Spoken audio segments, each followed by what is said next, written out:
आज मैं ऐसे विषय पर चर्चा करने के लिए आपके बीच में आया हूं, जो किसानों, ग्रामीणों और महिलाओं से सीधे जुड़े हैं।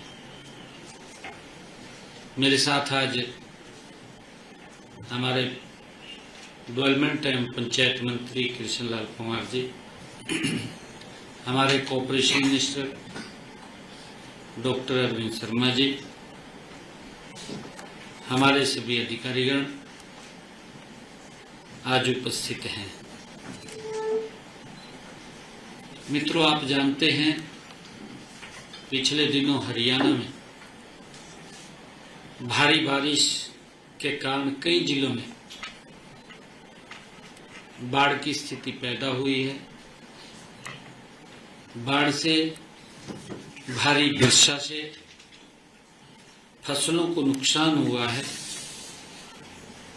कुछ जान माल का नुकसान भी हुआ है। हम इस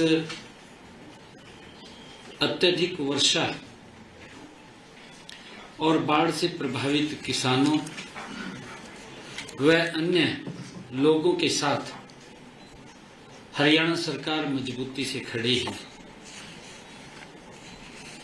आज मैंने ई क्षतिपूर्ति पोर्टल के माध्यम से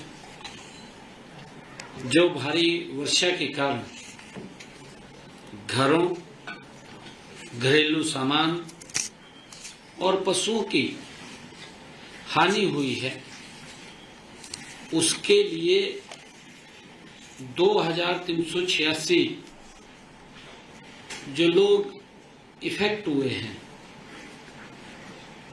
उनको मुआवजा के तौर पर 4,72,06,000 रुपए की राशि आज उनके खातों में पहुंचाई गई है। इनमें से 2,371 मकानों के नुकसान के लिए 4,67,75,000 रुपए, 13 पशुओं की हानि के लिए 4,21,000 रुपए, 2 घरों में सामान खराब होने पर उनको आर्थिक सहायता में शामिल किया गया है। हमने बाढ़ से हुए नुकसान की भरपाई के लिए गत 15 सितंबर तक ई क्षतिपूर्ति पोर्टल खोला हुआ था। ई क्षतिपूर्ति पोर्टल पर प्रदेश के हमारे 6,397 गांव के 5,37,000 किसानों ने 31 लाख एकड़ का पंजीकरण करवाया है। इस क्षेत्र में सत्यापन का काम जारी है। उसको वेरीफाई करके जिस क्षेत्र में पानी भर गया है, वहां खराब फसलों के प्रति हमने प्रति एकड़ 15,000 रुपए तक मुआवजा उनको दिया जाएगा।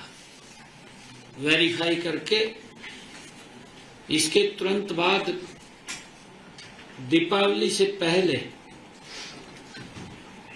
उन तक जो प्रभावित हमारा किसान है, उनके खाते में भी फसल खराबे की मुआवजा राशि पहुंचा दी जाएगी। क्षतिपूर्ति पोर्टल पर आए क्षेत्र का सत्यापन जल्दी करके यह राहत भी जल्दी किसानों तक पहुंचा दी जाएगी। आज क्योंकि भारी बारिश के कारण और बाढ़ के कारण हमारे जिन किसानों का नुकसान हुआ है, मैं उनके लिए भी कुछ योजना, उनको आर्थिक सहायता मिले। ट्यूबवेल के बिजली बिलों का हमने फैसला किया है कि किसानों की परेशानियों को ध्यान में रखते हुए आज ट्यूबवेल कनेक्शनों के बिजली बिलों का भुगतान दिसंबर 2025 तक स्थगित करने की घोषणा करता हूं। दिसंबर 2025 तक ये बिलों के ऊपर नहीं लिए जाएंगे, उसकी सरचार्ज वो घोषणा करता हूं। जिन बिलों का भुगतान जुलाई 2025 तक किया जाना था, वे अब जनवरी 2026 से किसी भी अतिरिक्त शुल्क के बिना दे होंगे। कोई उनके ऊपर चार्ज या ब्याज नहीं लगेगा। अब उसको जनवरी 2026 तक बिना किसी अतिरिक्त शुल्क के वो दे होंगे, ऐसा निर्णय लिया है। इससे प्रदेश के 7,10,000 किसानों को तुरंत वित्तीय राहत मिलेगी। हमने ये भी निर्णय किया है कि जो हमारे किसान फसली ऋण की वसूली को भी हमने स्थगित करने का निर्णय लिया है। आज ही फसली ऋण की वसूली स्थगित करने की भी मैं घोषणा करता हूं। जिन गांव में भारी बरसात या बाढ़ के कारण 50% से ज्यादा फसलों का नुकसान हुआ है, उन गांव के ऋणी किसान का फसल खराबा 33% या उससे अधिक हुआ है। ऐसे गांव के किसानों द्वारा सहकारी समिति के लिए खरीफ के चालू फसली ऋण की वसूली स्थगित की जाती है। इन किसानों को रबी फसल के लिए फसली ऋण भी उपलब्ध करवाया जाएगा। ये नहीं है कि अगर उनको कोई ऋण, अगला फसली ऋण लेना है तो ले भी सकेंगे। ऐसा नहीं है कि उसको हमने स्थगित किया है कि आगे ऋण नहीं देंगे। इस फैसले से लगभग हरियाणा प्रदेश के 3 लाख किसानों को ऋण के बोझ से राहत भी मिलेगी। इसके लिए हम पूरे राज्य में इसका सर्वे भी करवा रहे हैं। मैं आज राज्य में धान की खरीद हर वर्ष 1 अक्टूबर से होती थी। किसानों की मांग पर हमने ये निर्णय किया, क्योंकि हर बार हमारा किसान ये चाहता था कि हमारी फसल जल्दी आ जाती है। उसको मैं भी समझता था। पिछले दिनों आदरणीय केंद्रीय मंत्री जी प्रहलाद जोशी जी से हम मिले और हमने कहा कि हमारे यहाँ किसान आलू की खेती करता है, जल्दी फसल आ जाती है, हमें उसकी परमिशन दी जाए जल्दी परचेज की। हमारी इस बात को आदरणीय प्रहलाद जोशी जी ने स्वीकार किया और हमें 1 अक्टूबर की बजाय 22 सितंबर से ही धान की खरीद का हमें अधिकार दे दिया।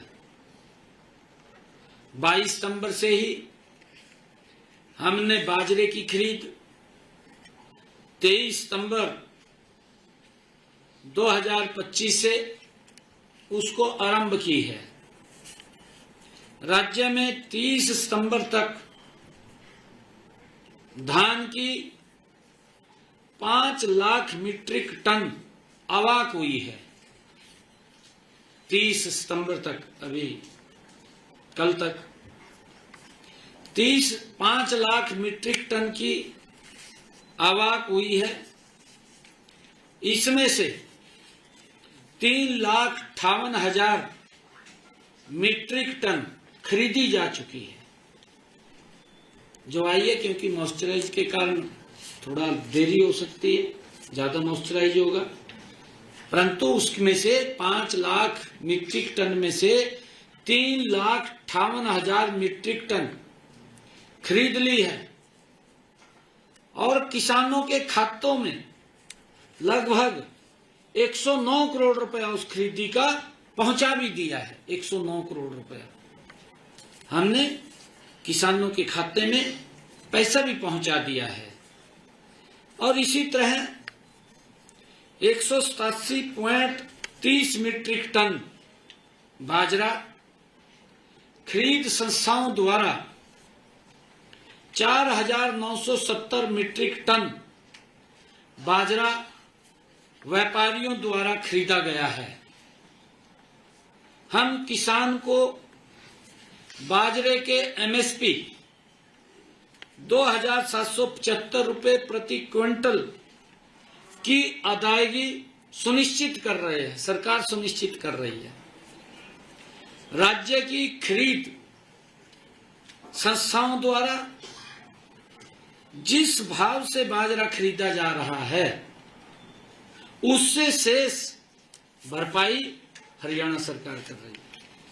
मान लिया जो बाजरे का एमएसपी 2,757 रुपए है, मार्केट में वो 2300 रुपए जाता है, तो ऊपर की भरपाई हरियाणा सरकार किसान के खाते में जो ही उसका फार्म कटेगा उसके खाते में हम पहुंचा देंगे। उसकी भरपाई करने का काम हरियाणा सरकार कर रही है।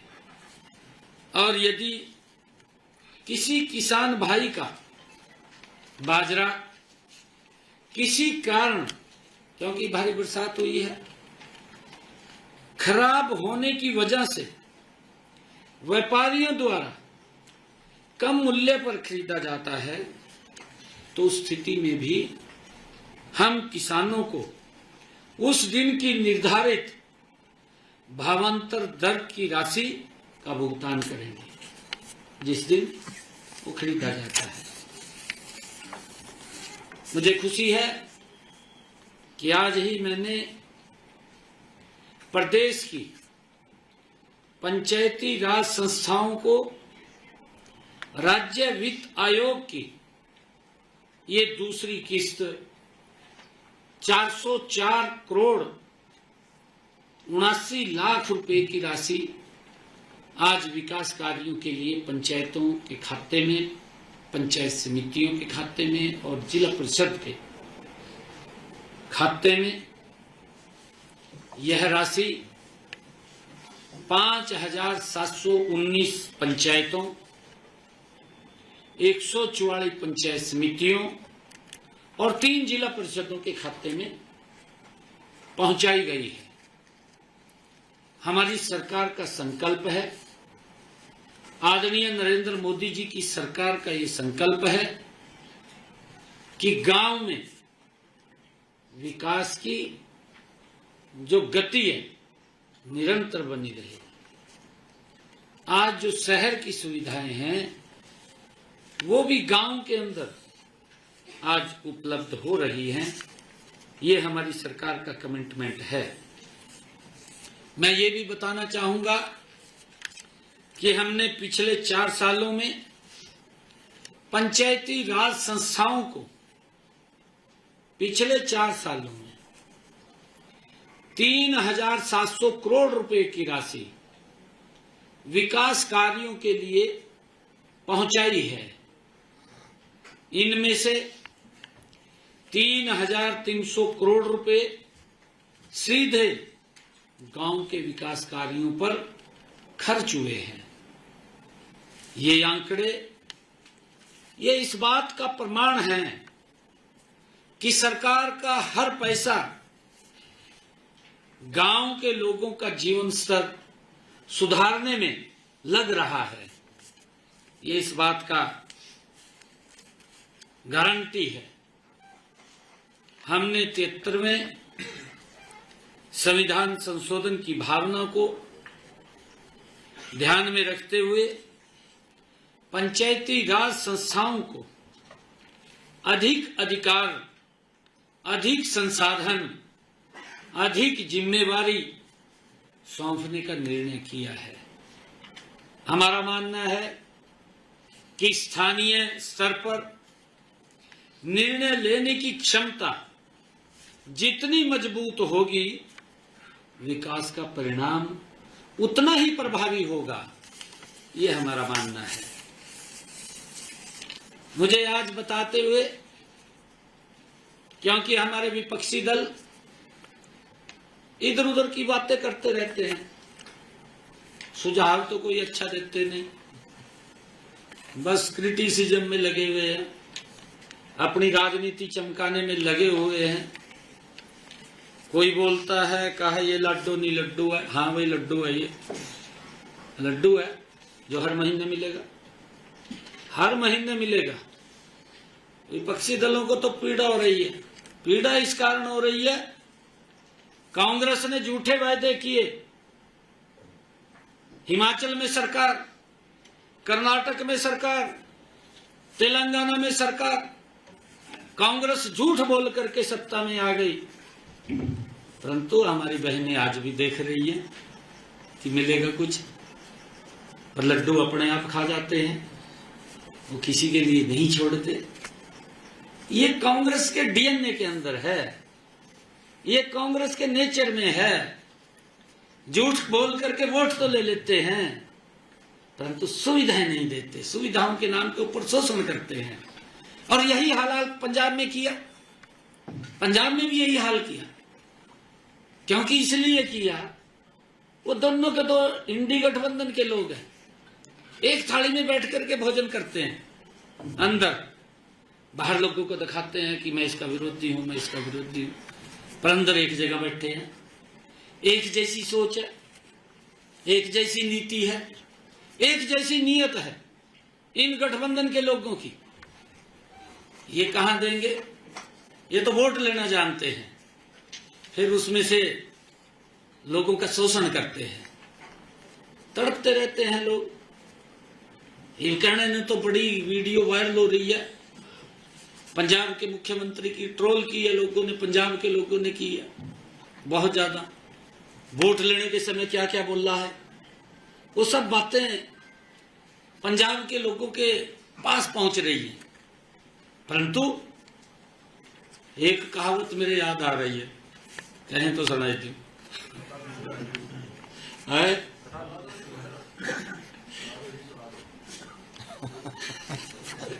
फिर हम कहेंगे ये क्या सुना रहा।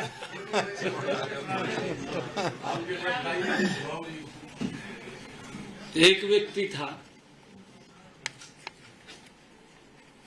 वो गया गंगा जी में स्नान किया, गंगा जी से प्रार्थना की कि मेरे को एक शंख दे दे, ऐसा शंख दे भी जो भी मैं कहूं वो आ जाए। उन्होंने तपस्या करी, उन्होंने शंख दे दिया, उन्होंने कह दिया भी एक ही है और नहीं है, कभी बाद में कहे जितना मांगेगा उतना दे देगा। वो लेकर चल दिया। अगले दिन सवेर रास्ते में कहीं रुकिया,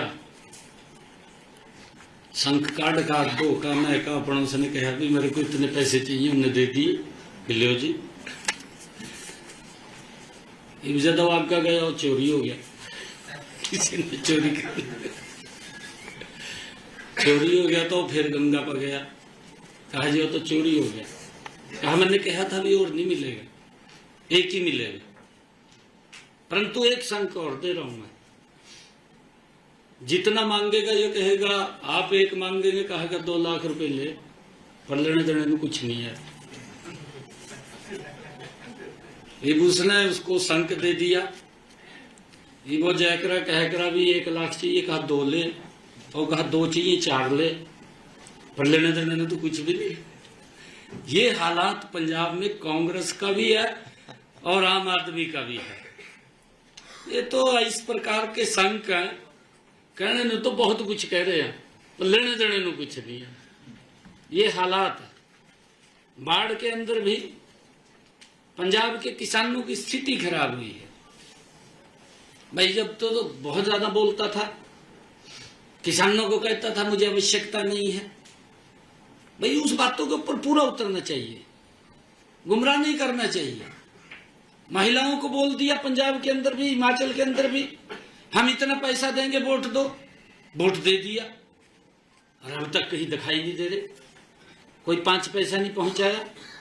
हमने हरियाणा के अंदर पहले ही बजट के अंदर हमने प्रावधान किया, विधानसभा के अंदर हमने कहा कि हम लाडो लक्ष्मी योजना के लिए हरियाणा में 5,000 करोड़ रुपए का प्रावधान हमने किया, और अभी 25 सितंबर को पंडित दीनदयाल उपाध्याय जयंती के अवसर पर हमने दीनदयाल लाडो लक्ष्मी योजना, उसका पोर्टल भी लॉन्च किया, उसका रजिस्ट्रेशन भी शुरू किया। और ये तरह तरह की बातें बोल रहे हैं कांग्रेस के लोग, अपने गिरफ्तार में नहीं झांक रहे, दूसरे के ऊपर आरोप लगाना इनको अच्छा लगता है। अगर अपने ओड़ी देख ले, इनके बारे में कह दे, फिर कहा चुप हो जो भी, कहा तो कई साल हो गए, कहा भाई साल हो गए, तेरे कारनामे ऐसे यहाँ बताने तो पड़ेंगे, नहीं बताएंगे तो लोग कैसे करेंगे। और उसी दिन से हमने जो ऐप लॉन्च किया, मैं बताना चाहता हूं, इस ऐप पर पिछले जो हमने लाडो लक्ष्मी ऐप लॉन्च किया है, इस ऐप पर पिछले 6 दिनों में, पिछले 6 दिनों में, अभी 6 दिन हुए, पिछले 6 दिनों में हमारी हरियाणा प्रदेश की लाडो बहनों ने 1,53,844 बहन बेटियों ने अपना पंजीकरण करा लिया है। ये जो इधर उधर की बातें कर रहे हैं, कहा जी इसके अंदर कंडीशन लगे थे, इसमें नहीं लगे थे, ये इस प्रकार की बातें कर, गुमराह कर रहे हैं। 1,53,844 हमारी लाडो बहनों ने रजिस्ट्रेशन करा लिया है, उनका पंजीकरण हो गया है। मैं अपनी सभी बहनों से ये अनुरोध करता हूं कि जल्द ही, क्योंकि समय लगता है, कई बार जो साइट है वो भी स्लो पड़ जाती है, और इसी कारण हमने इसको फेसिस में रखा है। 20 लाख बहनें इसके अंदर रजिस्ट्रेशन लगभग करेंगी। मैं सभी बहनों से अनुरोध करता हूं कि जल्दी अपना पंजीकरण करवा लें, ताकि हम इस योजना की पहली किस्त जल्दी आप लोगों के खाते में हम डाल सकें। हमने सुबह तक अपडेट दूसरा है। अच्छा, दूसरा अपडेट और आ गया। हाँ ये अभी 1 घंटे के बाद अपडेट फिर आ गया, 1 घंटे के बाद ये बढ़का हो गया 1,71,946। 1 घंटे के अंदर ये अपडेट आया है। कितनी गति से रजिस्ट्रेशन हो रहा है, रजिस्ट्रेशन हो रहा है, ऐसा नहीं है, क्योंकि कांग्रेस विपक्षी दल में प्राण नहीं रहे, क्योंकि उन्होंने किया नहीं, भ्रष्टाचार किया है, लोगों को तंग किया है, लोग घूमते रहते थे, नौकरियां बिकती थी, क्या हालात थे, गैस का सिलेंडर लेना होता था, लाइन में लगना पड़ता था। मुझे खुशी है, हमने अपने संकल्प पत्र में कहा था कि हम अपनी बहनों को 500 रुपए का गैस का सिलेंडर देंगे। आज 18.5 लाख बहनों की रसोई में 500 रुपए का गैस का सिलेंडर जा रहा है, जिनकी इनकम 1,80,000 रुपए से कम। पहुंचा रहे हैं ना, जो हम कह रहे हैं वो कर रहे हैं। और आवेदन प्रक्रिया में मैं ये भी कहना चाहूंगा सभी बहनों से, मैंने उस दिन भी कहा था, आज भी मैं रिपीट कर रहा हूं इस बात को, मैं अपनी सभी लाडो बहनों से ये कहना चाहूंगा कि आवेदन प्रक्रिया में आने वाली कठिनाइयों के समाधान के लिए हमने एक टोल फ्री नंबर जारी किया हुआ है। वो नंबर है, आपके माध्यम से मैं सभी को बता रहा हूं, 1800-2231 और एक हेल्पलाइन नंबर 0172-488-0500। ये हमने टोल फ्री नंबर जारी किए हैं। किसी को कोई, हमारी लाडो बहन को कोई दिक्कत हो, समस्या हो, इसके ऊपर फोन कर सकते हैं। और मैं ये कहना चाहूंगा कि CFC की जो किस्त है वो भी दीपावली तक वो जारी कर दी जाएगी। इन त्योहारों के पर्व पर मैं हरियाणा प्रदेश वासियों को और आप सब पत्रकार एवं छायाकार मित्रों को मैं बहुत बहुत बधाई और शुभकामनाएं देता हूं। चाहे नवरात्रे, हमारे माँ के नवरात्रे, विजयदशमी का पर्व, हमारी दीपावली का पर्व, भैया दूज के पर्व, लगातार भगवान विश्वकर्मा डे, इन सब महापर्वों की आप सबको भी, हरियाणा प्रदेश वासियों को भी, देशवासियों को भी मैं बहुत बहुत बधाई और शुभकामनाएं देता हूं।